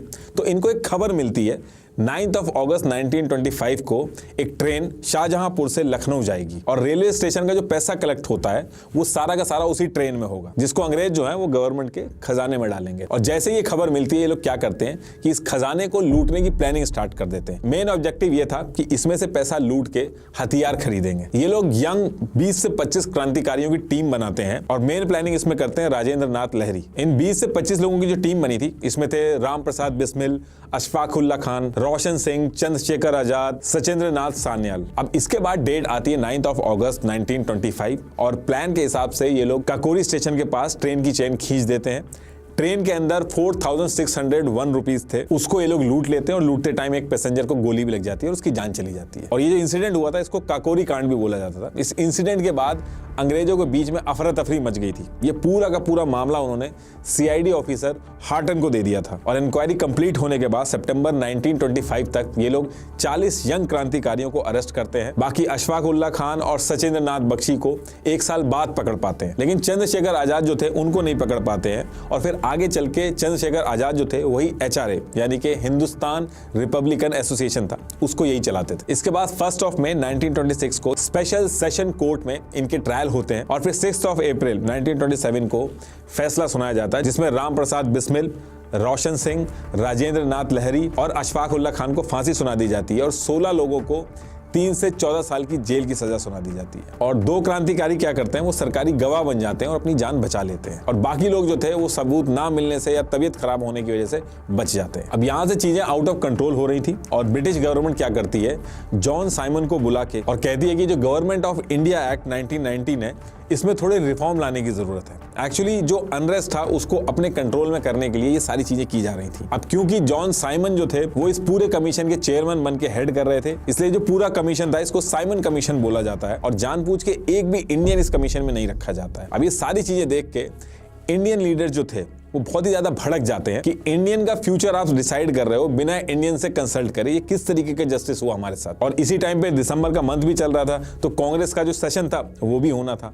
तो इस सेशन में ये डिसाइड होता है कि साइमन कमीशन का पूरी तरीके से बहिष्कार किया जाएगा और मॉडरेट लीडर हो, एक्सट्रीमिस्ट हो, सारे के सारे एक ही पेज पे थे इस चीज को लेके। अब 3 फरवरी 1928 को साइमन कमीशन के इंडिया के अंदर आते ही भारी भीड़ इसका काले झंडे लेके विरोध करती है, नारे लगाती है साइमन गो बैक, हर तरफ हड़ताल होती है, विरोध होता है, रैलियां चलती है, पूरी तरीके से बॉयकॉट होता है। अब ये इतना ज्यादा होता है कि अंग्रेज परेशान होते हैं। तो इस पे लॉर्ड बिरकेनहेड जो थे, secretary of state of India, वो कहते हैं कि चलिए ठीक है, आप लोग इतना ज्यादा हल्ला कर रहे हो कि हमने जो किया वो आपके भले के लिए किया, लेकिन अगर आपको लगता है कि हमने गलत किया तो मैं आपको चैलेंज करता हूं कि अगर आप लोग खुद से एक ऐसा कॉन्स्टिट्यूशनल रिफॉर्म लेके आओ जो इंडिया में रहने वाला हिंदू, मुस्लिम, सिख सारे धर्म के लोग मान जाएं, और अगर आप ऐसा करने में कामयाब होते हो तो जो ब्रिटिश सरकार है वो खुशी खुशी आपके सारे रिफॉर्म जो हैं उनको एक्सेप्ट कर लेगी। अब जैसे ही चैलेंज मिलता है तो सारी पार्टियां जो थी, चाहे मुस्लिम लीग हो चाहे कांग्रेस हो, बहुत तेजी दिखाती हैं। कांग्रेस दिसंबर की बजाय फरवरी 1928 में ही अपनी ऑल पार्टी कॉन्फ्रेंस बुला लेती है और अलग से कमेटी भी बना देती है जिसका काम ये दिया गया होता है कि जल्दी से जल्दी नया कॉन्स्टिट्यूशन बनाओ। और ये जो कमेटी थी जिसको ये काम दिया गया था उसको जवाहरलाल नेहरू जी के फादर मोतीलाल नेहरू हेड कर रहे थे। अब इसके करीब 6 महीने बाद यानी कि अगस्त 1928 में ये रिपोर्ट रेडी हो जाती है जिसमें dominion status, federal form of government, कई सारी चीजें इसमें मेंशन करी गई थी। ये जो रिपोर्ट थी इसको नेहरू रिपोर्ट भी बोला जाता है क्योंकि इसको मोतीलाल नेहरू जी ने बनाई थी। अब ये रिपोर्ट तो बन गई थी लेकिन ये रिपोर्ट ऐसी बनी थी कि एक नहीं बल्कि सारे रिलीजन के जो लोग थे इस रिपोर्ट से नाराज हो गए थे। इनफैक्ट कांग्रेस के अंदर भी असहमति बन गई थी। कांग्रेस के जो यंग लीडर थे जैसे जवाहरलाल नेहरू, सुभाष चंद्र बोस, इस रिपोर्ट में डोमिनियन स्टेटस जो था उसके खिलाफ चले जाते हैं। वो कहते हैं डोमिनियन स्टेटस नहीं बल्कि टोटल इंडिपेंडेंस की मांग करनी चाहिए। डोमिनियन स्टेटस मतलब कि सारे अधिकार तो इंडिया के रहेंगे लेकिन इंडिया को ब्रिटिश एम्पायर का हिस्सा माना जाएगा। और इसमें कांग्रेस के अंदर एक ग्रुप को दिक्कत इसलिए हो रही थी क्योंकि फॉरेन अफेयर और सिक्योरिटी वगैरह जो थे वो ब्रिटिशर्स का इंटरफेरेंस रहता उसमें। वहीं टोटल इंडिपेंडेंस यानी पूर्ण स्वराज मतलब कि ब्रिटिशर्स पूरी तरीके से इंडिया से बाहर चले जाएंगे और इंडिया के लोग ही देश चलाएंगे। अब जिन्ना जो थे उन्होंने भी नेहरू जी की जो रिपोर्ट थी उसमें अमेंडमेंट के लिए 14 पॉइंट भेजे थे लेकिन वो भी कांग्रेस ने मना कर दिए। इसलिए जिन्ना भी गुस्सा हो जाते हैं और मीटिंग के अंदर आने से मना कर देते हैं और कैंसिल कर देते हैं मीटिंग। अब इधर ये सारी चीजें चल रही थी और पैरेलली क्या हो रहा था कि जो साइमन कमीशन था इसको लेकर जगह जगह विरोध फिर भी चालू थे। ऐसे ही 30 अक्टूबर 1928 को लाला लाजपत राय लाहौर में बहुत सारे स्टूडेंट्स को लेकर अपना शांतिपूर्ण प्रदर्शन कर रहे थे और उसी टाइम पे लाहौर पुलिस के एसपी जेम्स स्कॉट फ्रस्ट्रेट होकर लाठीचार्ज का ऑर्डर कर देते हैं। इस लाठीचार्ज में लाला लाजपत राय को इतनी ज्यादा लाठियां पड़ जाती हैं कि वो घायल हो जाते हैं और 17 नवंबर को वो शहीद हो जाते हैं। अब एक इतने एजेड आदमी को लाठी से मार मार के उसकी जान लेना बहुत सारे लोग गुस्सा हो जाते हैं। लाला लाजपत राय जो थे वो कांग्रेस के एक्सट्रीमिस्ट लीडर्स थे और जितने भी यंग क्रांतिकारी थे वो इनको अपना आइडल मानते थे और उसमें भी भगत सिंह जो थे वो इनको बहुत ज्यादा मानते थे। तो भगत सिंह ये सजेस्ट करते हैं कि लाला लाजपत जी के साथ जो हुआ है ये बहुत गलत हुआ है, इसलिए एसपी जेम्स स्कॉट जो है जिसने ये हरकत करी अब उसको मारना होगा, तभी इसका बदला पूरा होगा और अंग्रेजों की अकल ठिकाने आएगी। अब इसके बाद क्या होता है कि भगत सिंह, सुखदेव थापर, शिवाराम राजगुरु और चंद्रशेखर आजाद के साथ मिलकर प्लानिंग करना स्टार्ट करते हैं और फिर ये लोग मिलकर 17 दिसंबर 1928 की डेट डिसाइड करते हैं। प्लान के हिसाब से ये था कि ये लोग डिस्ट्रिक्ट पुलिस हेडक्वार्टर जो कि लाहौर में था वहां ये लोग पहुंच के एसपी जेम्स स्कॉट जो था उसको मार देंगे। तो एज पर प्लान 17 दिसंबर को ये लोग वहां पहुंचते हैं और एसपी जेम्स स्कॉट जो था उसका वेट करते हैं। प्लान के हिसाब से राजगुरु को गोली चलानी थी और बाकी दोनों को कवर देना था, लेकिन इसमें एक दिक्कत ये होती है कि एसपी जेम्स स्कॉट को पहचानने में गलतफहमी हो जाती है। ये लोग एसपी जेम्स स्कॉट की जगह गलती से एएसपी जेपी साउंडर को मार देते हैं और मारने के बाद ये लोग वहां पे स्मोक वगैरह फेंकते हैं, स्लोगन वगैरह बोलते हैं और भाग जाते हैं वहां से। अंग्रेज जो थे इस चीज से बहुत ज्यादा गुस्सा थे, इनको बहुत बुरी तरीके से ढूंढ रहे थे और इधर ये लोग भी बहुत टाइम तक छुपे रहते हैं और इसकी वजह से इनकी जो आवाज थी वो दब गई थी, लेकिन इनको जो अपनी आवाज थी वो लोगों तक पहुंचानी थी। तो ये लोग डिसाइड करते हैं कि अगर ये लोग गिरफ्तार हो जाएं तो जितने टाइम हियरिंग चलेगी जो जो बोला जाएगा वो सब न्यूज़पेपर में पब्लिश होगा, क्योंकि ऐसा रूल था। तो ये लोग गिरफ्तार होने का डिसाइड करते हैं। गिरफ्तार होने के लिए ये लोग 8 अप्रैल 1929 को सेंट्रल असेंबली दिल्ली में बॉम्ब फेंक देते हैं और इनका इरादा जान लेने का नहीं था, तो इसलिए क्या करते हैं साइड में जहां पे भीड़ नहीं होती है वहां पे बॉम्ब फेंकते हैं और इनकलाब जिंदाबाद के नारे लगाते हैं और फिर वहां पे इनको गिरफ्तार कर लिया जाता है। अब इसके काफी टाइम तक इंक्वायरी चलती है। फिर 24 मार्च 1931 को इन लोगों को फांसी की सजा सुना दी जाती है। अब इधर एक फांसी की सजा सुनाई जाती है और दूसरी तरफ क्या होता है कि कांग्रेस पार्टी के अंदर एक टेंशन चल रही थी कि यंग लीडर चाहते थे कि पूर्ण स्वराज की मांग हो और बाकी जो लीडर थे उनका यह मानना था कि ब्रिटिशर्स जो थे वो भड़क जाएंगे इस चीज से, तो जो हमारा मोटिव है वो पूरा नहीं हो पाएगा। लेकिन कांग्रेस में स्प्लिट ना हो जाए, टेंशन कम हो जाए, इसलिए गांधी जी बीच बचाव करते हैं और सारे ग्रुप को एक साथ करते हैं और सब लोग सेम पेज पे रहते हैं कि अब आगे से पूर्ण स्वराज की ही मांग होगी। और दिसंबर 1929 को कांग्रेस अनाउंस कर देता है कि अब से कांग्रेस केवल पूर्ण स्वराज की ही मांग करेगा। और इसके साथ कांग्रेस एक चीज और कहती है कि आने वाली 26 जनवरी 1930 को इंडिपेंडेंस डे मनाया जाएगा और तिरंगा फहराया जाएगा। गांधी जी सोच रहे थे कि कोई ऐसा मुद्दा होना चाहिए जिससे पूरे देश यूनाइट हो जाए और फिर कुछ दिन बाद उन्होंने एक ऐसा तरीका ढूंढा जिससे वो सिर्फ इंडिया में ही नहीं बल्कि पूरे वर्ल्ड में फेमस हो गए थे। ये एक ऐसा मुद्दा था जिससे हर कोई कनेक्ट करता था। तो गांधी जी डिसाइड करते हैं कि वो नमक का सत्याग्रह स्टार्ट करेंगे। एक्चुअली उस टाइम पे ब्रिटिशर्स ने पहले तो नमक पे टैक्स लगाया था और फिर उसके बाद नमक के प्रोडक्शन और सेल पर पूरा कंट्रोल ले लिया था। अंग्रेजों ने कहा था कि अगर कोई इंडियन नमक बनाते हुए या बेचते हुए पाया जाएगा तो उसको कड़ी सजा होगी। तो 12 मार्च 1930 को डेट फिक्स होती है और गांधी जी अपने 78 स्वयं सेवकों के साथ साबरमती से दांडी की तरफ पैदल निकल जाते हैं। ये सारे लोग मिलकर टोटल 390 किलोमीटर चलते हैं, जिसमें इनको 24 दिन का टाइम लगता है। और जब तक गांधी जी दांडी पहुंचते हैं एक पूरा का पूरा हुजूम गांधी जी के साथ जुड़ जाता है और इनके साथ दांडी मार्च करने लगता है। उसके बाद दांडी बीच पे पहुंच के गांधी जी एक नमक का ढेला उठा के अंग्रेजों को बनाए हुए लॉ को तोड़ देते हैं और यहाँ से नमक सत्याग्रह जो था उसकी शुरुआत हो जाती है। और गांधी जी इस पर्टिकुलर टाइम पे बहुत ज्यादा लोगों को कहते हैं कि यही टाइम है, सब लोग एकजुट होकर इस नमक सत्याग्रह से जुड़ो। और इस सत्याग्रह से भी जुड़ने के वही पुराने रूल्स थे कि वॉयलेंस नहीं करना है, गवर्नमेंट के जो टैक्स वगैरह हैं वो नहीं देने हैं और जितनी भी ब्रिटिश गवर्नमेंट की ऑर्गेनाइजेशन है उनको बॉयकॉट करना है। अभी जो नमक सत्याग्रह था ये इतना ज्यादा बड़ा हो जाता है कि पूरे वर्ल्ड का मीडिया इसके बारे में बात करने लगता है और बच्चे से लेकर औरत तक हर कोई इससे जुड़ जाता है। अब ये सारी चीजें जो हो रही थी इससे ब्रिटिशर्स पे बहुत ज्यादा प्रेशर आ गया था। ब्रिटिशर्स ट्राई तो कर रहे थे इसको दबाने का, लाठी चार्ज करते हैं, 60,000 से ज्यादा लोगों को जेल में उठा के डाल देते हैं, जिसमें 17 अप्रैल 1930 को जवाहरलाल नेहरू जो थे उनको भी जेल में डाल देते हैं और उसके एक महीने बाद गांधी जी को भी जेल में डाल देते हैं। ब्रिटिशर्स को लग रहा था इन दोनों मेन लीडर्स को जेल में बंद कर देंगे तो ये सारी चीजें रुक जाएंगी, लेकिन इसके बाद भी अब्बास तैयबजी और सरोजिनी नायडू ये कमाल संभाल लेते हैं और इस मूवमेंट को चालू रखते हैं। और इसके बाद ब्रिटिशर्स थक हार के वाइसरॉय लॉर्ड इरविन जो थे उनको रिस्पॉन्सिबिलिटी देते हैं कि किसी भी तरीके से जो मूवमेंट है इसको रोको। अब लॉर्ड इरविन जो थे वो गांधी जी से जाके मिलते हैं, दोनों आपसी सहमति से 5 मार्च 1931 को एक एग्रीमेंट साइन करते हैं। इसे गांधी इरविन पैक्ट भी बोला जाता है। इस एग्रीमेंट में ये डील हुई थी कि अब इंडियंस भी नमक का प्रोडक्शन कर सकते हैं और ब्रिटिशर्स ने जितने भी लोगों को जेल में डाला था उनको वो छोड़ देते हैं और इसके बदले में गांधी जी जो थे वो इस मूवमेंट को बंद कर देते हैं। इस मूवमेंट के बाद एक चीज हुई थी कि ये जो कांग्रेस पार्टी थी, अंग्रेजों ने कांग्रेस पार्टी को इंडियन लोगों का रिप्रेजेंटेटिव एक तरह से मान लिया था और आगे के जितने भी काम हुए उसमें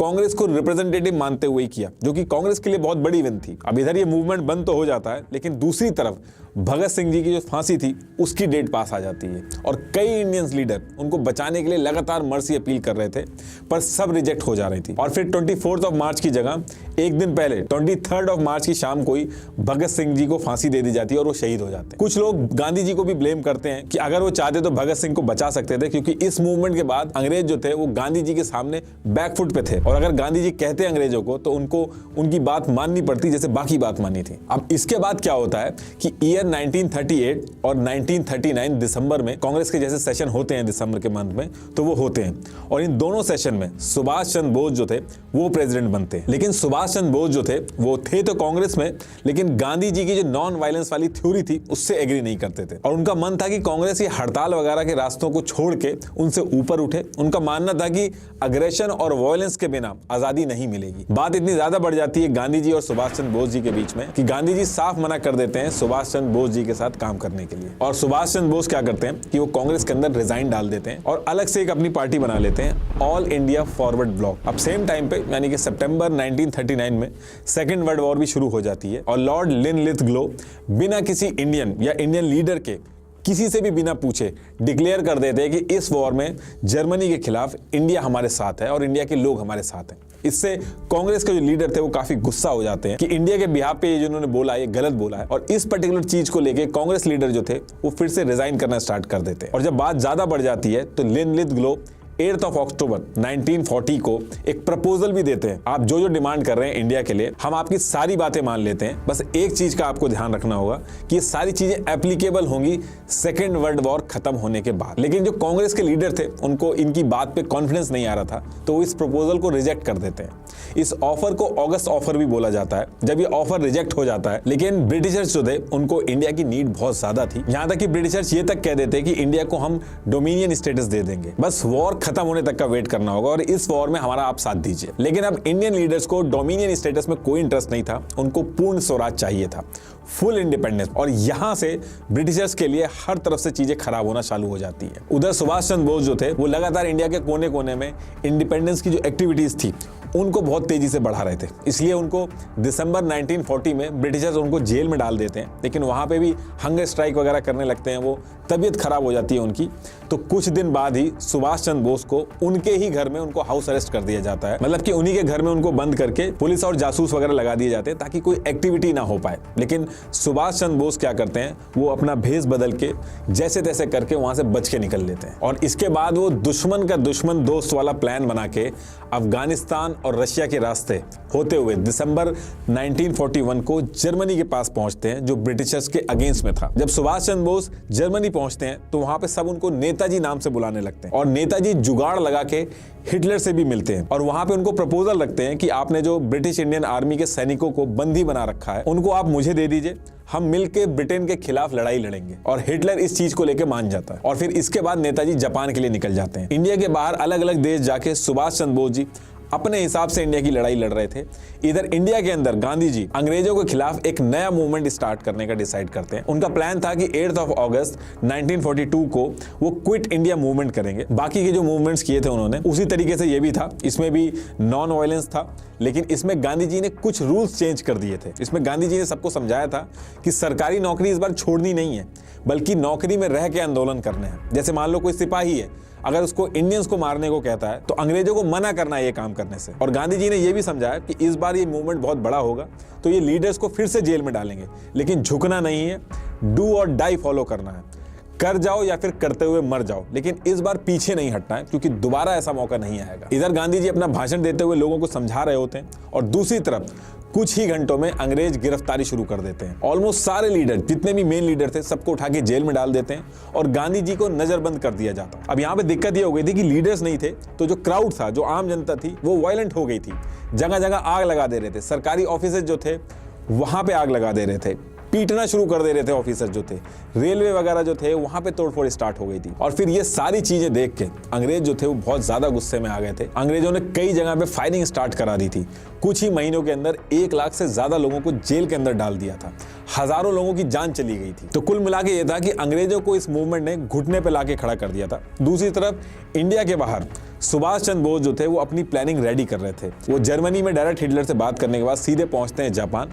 वहां पहुंचने के बाद भी वो वहां के पीएम से मिलते हैं और वहां पे भी वो सेम प्रपोजल रखते हैं कि इंडियन ब्रिटिश आर्मी के जितने भी वॉर प्रिजनर हैं उनको वापस मांगते हैं। ऐसा करके वो अपनी एक आज़ाद हिंद फौज यानी कि इंडियन नेशनल आर्मी बना लेते हैं। इस आर्मी को बनाने का उनका मेन मकसद ये था कि ये आर्मी जाके इंडिया के अंदर ब्रिटिशर से लड़ेगी। इसमें इन्होंने एक ऑल वुमेन यूनिट भी बनाई थी। इस रेजिमेंट का नाम दिया गया था झांसी की रानी रेजिमेंट। ये जो आर्मी थी इसमें जितने भी लोग थे वो बहुत ज्यादा जोश में थे। और इसके बाद फिर सुभाष चंद्र बोस क्या करते हैं, वो अनाउंसमेंट कर देते हैं कि ये जो वर्ल्ड वॉर है इसमें आजाद हिंद फौज जो है वो जापान के साथ है। और कुछ ही दिन पहले जापान ने अंडमान और निकोबार आइलैंड जो था, तो वो जो आइलैंड था वो जापान ने कुछ शर्तों के साथ सुभाष चंद्र बोस जी को दे दिया था। और सुभाष चंद्र बोस क्या करते हैं, वहां पे जाके तिरंगा लहरा देते हैं। और ये जो अंडमान और निकोबार था इसमें अंग्रेज पहले क्या करते थे कि काला पानी की सजा देते थे। तो जितने भी इंडियंस को दी जाती थी उनको यहीं पे कैदी बनाया जाता था।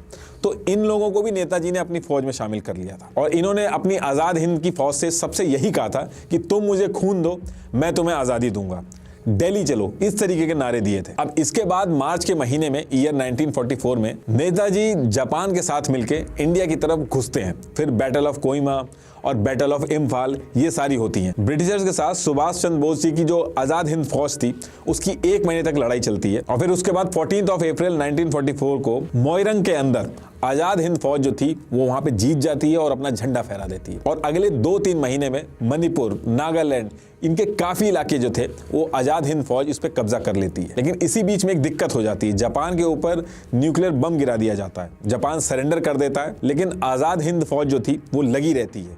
लेकिन जापान जैसे ही पीछे हटता है, फौज को हथियार, खाने का सप्लाई, हर एक चीज में दिक्कत आने लगती है। और फिर आगे चल के मजबूरी में आजाद हिंद फौज को सरेंडर करना पड़ता है। अब ब्रिटिशर की फौज जो थी इससे जीत तो गए थे, लेकिन उनके ऊपर इंटरनेशनल प्रेशर बहुत ज्यादा बढ़ गया था। बाकी देश भी ये बातें डिस्कस करने लगे थे कि इंडिया के अंदर लोगों के साथ जो हो रहा है ये सही नहीं हो रहा है। दूसरी दिक्कत अंग्रेजों के साथ ये थी कि क्विट इंडिया मूवमेंट की वजह से पूरा देश यूनाइट हो गया था। उन्होंने काम धंधा सब रोक दिया था, उनका कोई काम ही नहीं आगे बढ़ने दे रहे थे। तीसरी चीज, ये अंग्रेज वर्ल्ड वॉर में भी काफी फंसे हुए थे और नुकसान बहुत ज्यादा हुआ था इनका।